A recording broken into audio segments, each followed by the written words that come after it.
ಇವತ್ತು ನಮಗೆಲ್ಲ ಗೊತ್ತಿದ್ದಂಗೆ ಬೆಳಗಾವಿ DCC ಬ್ಯಾಂಕಿನ ಅಧ್ಯಕ್ಷ ಸ್ಥಾನಕ್ಕೆ ಸನ್ಮಾನ್ಯ ಗೌರವಾನ್ವಿತ ರಮೇಶ್ ಕತ್ತಿ ಅವರು ರಾಜೀನಾಮೆ ಕೊಟ್ಟರು.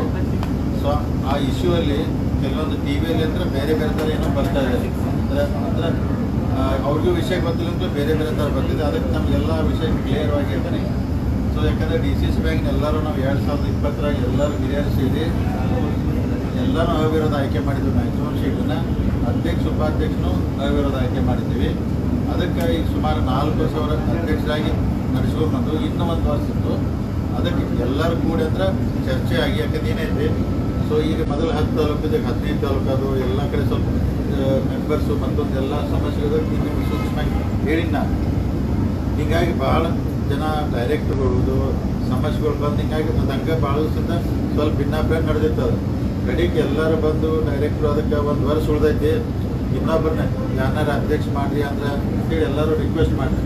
ಅದಕ್ಕೆ ನಾವೆಲ್ಲ ರಮೇಶ್ ಕತ್ತಿ ಅವರಿಗೆ ರಿಕ್ವೆಸ್ಟ್ ಮಾಡಿದೆವು, ಇನ್ನೂ 1 ವರ್ಷ ಅವಧಿ ಉಳಿದೈತಿ, ನಾವು ಅಧ್ಯಕ್ಷ ಸ್ಥಾನಕ್ಕೆ ಬಿಟ್ಟು ಕೊಟ್ಟು ಇನ್ನೊಬ್ರಿಗೆ ಮಾಡೋಕ್ಕೆ ಅವಕಾಶ ಮಾಡಿಕೊಡಂದಾಗ ರಮೇಶ್ ಕತ್ತಿ ಅವರು ಸ್ವ ಇಚ್ಛೆಯಿಂದ ರಾಜೀನಾಮೆ ಕೊಟ್ಟು ಇನ್ನೊಬ್ಬರನ್ನ ಮಾಡೋಣ ಅಂತೇಳಿ ಅವಕಾಶ ಮಾಡಿಕೊಟ್ರು. ಅಂದರೆ ಇದರೊಳಗೆ ಇನ್ನೇನಾಯಿತು ಅಂದರೆ 14 ಜನ ಡೈರೆಕ್ಟ್ರು ಸೇರಿದ್ರು ಅಥವಾ ಅವ್ರ ಮ್ಯಾಗ ಅವಿಶ್ವಾಸ ನಿರ್ಣಯ ಮಂಡಿಸ್ತಾರೋ ಅದಕ್ಕೆ ಎದುರು ರಮೇಶ್ ಕತ್ತಿ ಅವ್ರು ರಾಜೀನಾಮೆ ಕೊಟ್ಟರೆ ಈಗೆಲ್ಲ ಸುದ್ದಿ ಬರುತ್ತೆ. ಆ ಥರ ಏನೂ ಇಲ್ಲ. ರಮೇಶ್ ಕತ್ತಿ ಅವ್ರಿಗೆ ಎದುರು ರಾಜೀನಾಮೆ ಕೊಟ್ಟರೆ ಸ್ವ ಇಚ್ಛೆಯಿಂದ ಪ್ರೀತಿಯಿಂದ ಎಲ್ಲರಿಗೂ ಹಿರಿಯರಿಗೆ ಡೈರೆಕ್ಟ್ರಿಗೆ ಗೌರವ ಕೊಟ್ಟು ರಾಜೀನಾಮೆ ಕೊಟ್ಟರು ಅವ್ರಿಗೆ. ಒಂದನೇ ವಿಷಯ ಇದು ನಂತರ ನಮ್ಮ ಗಮನಕ್ಕೆ ಮಾಧ್ಯಮ ಮುಖಾಂತರ ಜಿಲ್ಲೆ ಜನತೆ ಗಮನಕ್ಕೂ ತರ್ತೀನಿ ಈಗ. ಸೊ ಈಗ ಅವ್ರು ರಾಜೀನಾಮೆ ಕೊಟ್ಟ ನಂತರ ಸೊ ಈಗ ಅಂದ್ರೆ ಈ ಸ್ಥಾನ ಅಧ್ಯಕ್ಷ ಅಂದರೆ ಖಾಲಿ ಐತಿ. ಸೊ ಮುಂದೆ ಅಧ್ಯಕ್ಷ ಸ್ಥಾನ ಮಾಡೋ ವಿಚಾರ ಬಂದಾಗ ಈಗ ನಾವಂದ್ರೆ ಅಕ್ಟೋಬರ್ 8 ಒಳಗೆ ಅಂದರೆ ಈ ತಿಂಗಳು ಮುಗಿಯೊಳಗೆ ಹೊಸ ಅಧ್ಯಕ್ಷನೂ ಆಯ್ಕೆ ಮಾಡಿದ್ವಿ. ಬೆಳಗಾವಿ DCC ಬ್ಯಾಂಕಿಗೆ ಹೊಸ ಅಧ್ಯಕ್ಷನ ಮಾಡುವಂಥದ್ರಾಗ ಇದಕ್ಕೆಲ್ಲ ಹಿರಿಯರು ಇದ್ದಾರೆ. ಅಂದರೆ ಉದಾಹರಣೆಗೆ ಉಸ್ತುವಾರಿ ಸಚಿವರು ಸನ್ಮಾನ್ಯ ಸತೀಶ್ ಜಾರಕಿಹೊಳಿ ಅವರು, ನಮ್ಮ ರಾಷ್ಟ್ರದ ಜಿಲ್ಲೆ ಹಿರಿಯ ಪ್ರಮುಖ ಪ್ರಭಾಕರ್ ಕೋರೆ ಸಾವ್ಕಾರ್ ಅದಾರೆ, ಗೌರವಾನ್ವಿತ ಲಕ್ಷ್ಮಣ್ ಸವದಿ ಅವರು ಅದಾರು, ರಮೇಶ್ ಜಾರಕಿಹೊಳಿ ಅವರು ಅದಾರು, ಇವನ್ ರಮೇಶ್ ಕತ್ತಿಯವರು ಅದಾರೆ ಹಿರಿಯರು. ಅವರೆಲ್ಲ 5 ಜನ ಸೇರಿ ಮುಂದಿನ ಅಧ್ಯಕ್ಷನ ಆಯ್ಕೆ ಮಾಡ್ತಾರೆ, ಅಂದರೆ ಹೊಸ ಅಧ್ಯಕ್ಷನ.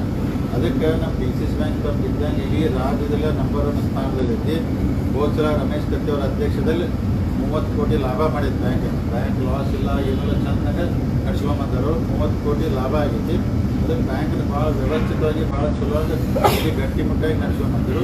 ಅದಕ್ಕೆ ನಾವೆಲ್ಲರೂ ಡೈರೆಕ್ಟ್ರುಗಳು ಹಿರಿಯರ ವಿನಂತಿ ಮೇರೆಗೆ 1 ವರ್ಷ ಬೇರೆದವ್ರನ್ನ ಅಧ್ಯಕ್ಷ ಮಾಡೋದು ಬಿಟ್ಟು ಕೊಡಬೇಕಂತ ವಿನಂತಿ ಮಾಡಿದಾಗ ಸ್ವ ಇಚ್ಛೆಯಿಂದ ಅವರು ರಾಜೀನಾಮೆ ಪತ್ರ ಅವರ ಬ್ಯಾಂಕ್ ಕಳಿಸರು. ಅದಕ್ಕೆ ಯಾರೋ ಒತ್ತಾಯ ಮಾಡುವ ಅಥವಾ ರಮೇಶ್ ಕತ್ತಿ ಅವ್ರ ಎದುರು ರಾಜೀನಾಮೆ ಕೊಟ್ಟರೆ ದಯಮಾಡಿ ಇದಂದ್ರೆ ಸಂದೇಶ ಜಿಲ್ಲೆಗೆ ಹೋಗೋದು ಬೇಡ ಅಂತೇಳಿ ನಮ್ಮ ಮಾಧ್ಯಮದವ್ರಿಗೆ ನಾವು ವಿನಂತಿ ಮಾಡ್ಬೋದು. ಅಕ್ಟೋಬರ್ 8 ಒಳಗಾಗಿನ ಹೊಸ ಅಧ್ಯಕ್ಷ ಮಾಡಿ ಆ ಅಧ್ಯಕ್ಷರು 1 ವರ್ಷ ಒಳಗೆ ಅಧ್ಯಕ್ಷರಾಗಿ ಮುಂದುವರಿತಾರೆ. ಅಂದರೆ ಮುಂದಿನ ನವಂಬರ್ಗೆ DCC ಬ್ಯಾಂಕ್ ಮತ್ತು ಹೊಸ ಎಲೆಕ್ಷನ್ ಬರ್ತೈತೆ. ಮುಂದಿನ 5 ವರ್ಷ ಹೋಗಿಲ್ಲ. ಅದಕ್ಕೆ ಆ 1 ವರ್ಷ ಅಧ್ಯಕ್ಷನ ಆಯ್ಕೆ ಮಾಡೋಣ ಎಲ್ಲ ಸಾಧಕ ಬಾಧಕ ವಿಚಾರ ಮಾಡಿ ಬ್ಯಾಂಕ್ ದೃಷ್ಟಿಯಿಂದ ಅಂದರೆ ಬ್ಯಾಂಕು ರೈತರು ಗ್ರಾಹಕರು ನೌಕರರ ದೃಷ್ಟಿಯಿಂದ ಚಲೋ ಅವ್ರನ್ನ ಅಧ್ಯಕ್ಷನ ಆಯ್ಕೆ ಮಾಡೋಕ್ಕೆ ಪ್ರಾಮಾಣಿಕವಾಗಿ ಪ್ರಯತ್ನ ಮಾಡ್ತೀವಿ. ಅದರ ಇದು ರಾಜಕೀಯ ಏನಿಲ್ಲ. ನಾವೆಲ್ಲರೂ ಇಲ್ಲಿ 14 ಜನ ಅಂದರೆ ಒಬ್ಬರು ನಮ್ಮ ಮಾಮನಿಯವರ ಅವ್ರು ಬಂದಿಲ್ಲ, ಅವ್ರು ಬಿಟ್ಟು 14 ಜನ, ಇನ್ನು ಉಳಿದ 3 ಜನ 17 ಜನ ಅಪೇಕ್ಷ ಬ್ಯಾಂಕ್ ಸೇರಿ 17 ಜನ ಬೋರ್ಡ್ ಆಫ್ ಡೈರೆಕ್ಟರ್ ಎಲ್ಲರೂ ಒಕ್ಕಟ್ಟಾಗಿ ಒಂದಾಗಿ ನಾವು ಕೆಲಸ ಮಾಡಕತ್ತೀವಿ. ಅದಕ್ಕೆ ಮುಂದಿನ ದಿನಮಾನದಲ್ಲಿ DCC ಬ್ಯಾಂಕಿಂದ ಇನ್ನೂ ಈ ಜಿಲ್ಲೆಯಲ್ಲಿರುವಂಥ ರೈತರಿಗೆ ಹೆಚ್ಚಿನ ಅನುಕೂಲ ಆಗೋ ದೃಷ್ಟಿಯಿಂದ ನಾವೆಲ್ಲರೂ ಕೂಡ ಏನೆಲ್ಲ 5 ಜನ ಅವ್ರ ಹಿರಿಯರು ನಾವೆಲ್ಲ ಕೂಡ ಮಾಡ್ತೀವಿ. ಅದಕ್ಕೆ ದಯಮಾಡಿ ಈ ಸಂದೇಶ ಜಿಲ್ಲೆಯಲ್ಲಿ ರಮೇಶ್ ಕತ್ತಿ ಅವರಿಗೆ ಎಲ್ಲ ಇವರನ್ನ ಇದು ಮಾಡ್ರು ಅದಕ್ಕೆ ಮಾಡಿ ಅಂತ ಈ ಸಂದೇಶ ಹೋಗೋದು ಸ್ವ ಇಚ್ಛೆಯಿಂದ ಕೊಟ್ಟಿದ್ದಾರೆ. ಈಗಾರು ರಮೇಶ್ ಕತ್ತಿ ಅವರು ನಮ್ಮ ಜೊತೆಗಿದ್ದಾರೆ, ನಾವು ಅವ್ರ ಜೊತೆಗಿದ್ವಿ. ಎಲ್ಲ ಕೂಡ ಮುಂದಿನ ಅಧ್ಯಕ್ಷನ ಆಯ್ಕೆ ಮಾಡಿ ಬ್ಯಾಂಕ್ ಸುಸೂತ್ರವಾಗಿ ನಡೆಯುವಂಥ ಪ್ರಾಮಾಣಿಕ ಪ್ರಯತ್ನ ನಾವು ಮಾಡ್ತೀವಿ.